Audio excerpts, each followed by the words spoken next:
certainly the treaty is not going to actually have any express carbon language. If it's not extinguished by the treaty, then the public land analysis that I just walked through likely still applies. Where treaty language isn't clear about carbon, because carbon is a relatively new concept, it's important to remember the principle of interpretation that treaties are to be interpreted broadly and in favor of the First Nation. And even where a First Nation has no treaty right to control forest carbon, they may have a treaty right to control the resource, or to be consulted in respect of use of that resource. And it's interesting in this context to compare more modern treaties to historic treaties. Historic treaties tend to be less comprehensive. And if you look at something like the Nisga'a Final Agreement, which sets out different classes of land and different interests of the Nisga'a Nation in that land, it's very clear under the agreement that forest carbon does belong to the Nisga'a Nation in certain areas in which the nation has an interest that's essentially akin to the simple ownership interest. So the question becomes, why forest carbon for First Nations? And I think in a lot of ways, First Nations communities feel impoverished in two ways, and especially in the case of remote rural communities that still have a very strong connection to the forests and the land. Firstly, there's an economic sense in that many Canadian remote reserve communities have families living below the poverty line in third world type conditions. That's completely unacceptable. And secondly, there's a sense of cultural poverty in that traditional First Nations culture depended to a great extent on a connection to the land and resources. And over time, environmental degradation and resource extraction activities have had a significant adverse effect on that connection. So First Nations involvement in carbon credit projects addresses these issues two ways. From an economic perspective, it can provide an infusion of capital to help build capacity in programs, even if the project does not have a cash positive bottom line.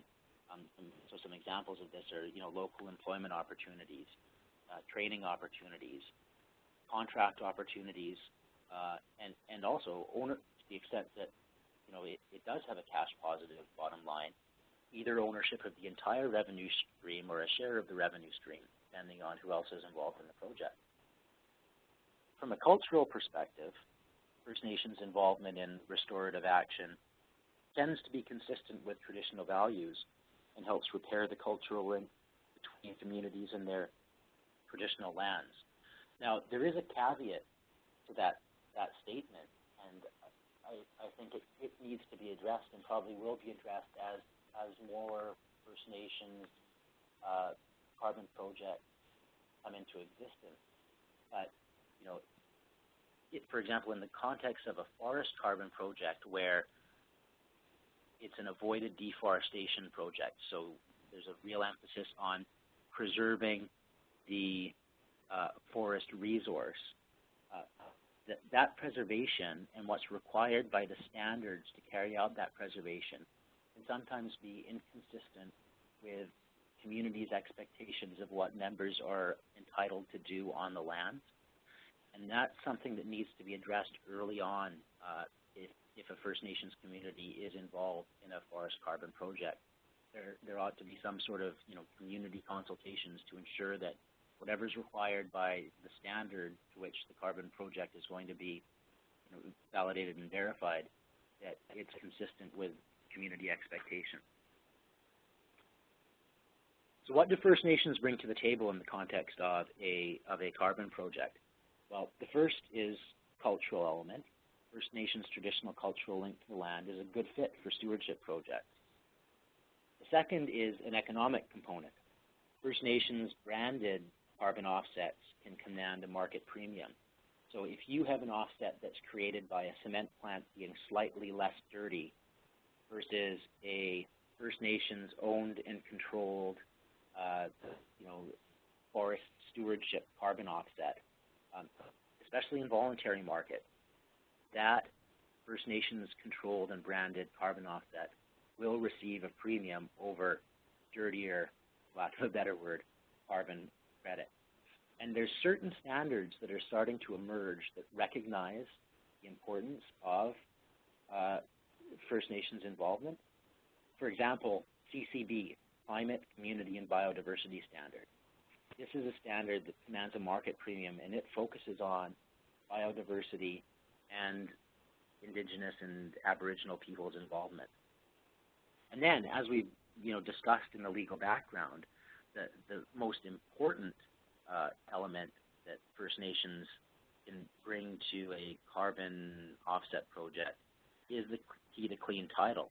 It's very doubtful that any project developer can actually claim, in the context of carbon offset projects that require the use of natural resources, can claim to have a clean claim to title without having First Nations involvement that addresses a lot of the issues that I talked about earlier in the presentation relating to the impacts of Aboriginal title on carbon in the forests.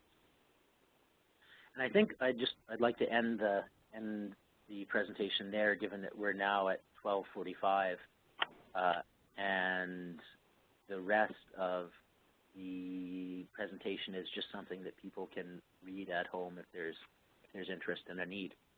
So thanks very much, everybody, for your time and listening to me.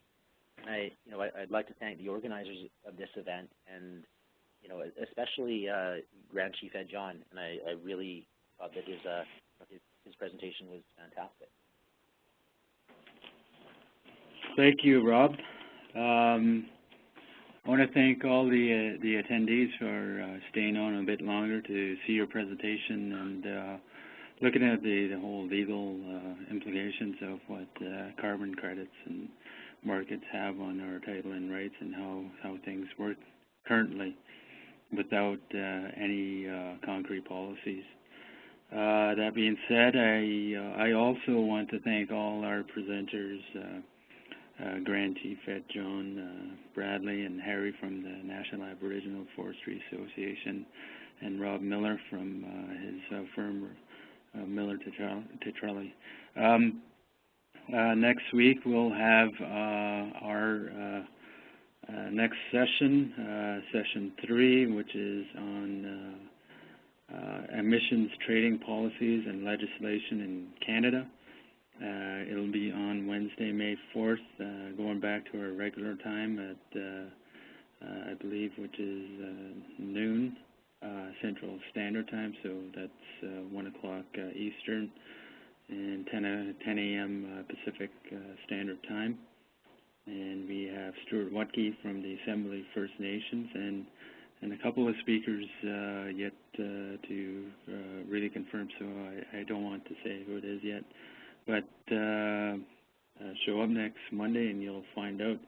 And all these questions that you have on this webinar will be probably posted at a later time on our website at www.cstc.bc.ca. And I hope to see a lot of the attendees come back next week, and we'll discuss emissions trading policies and legislation in Canada. And I will close with that. Thank you.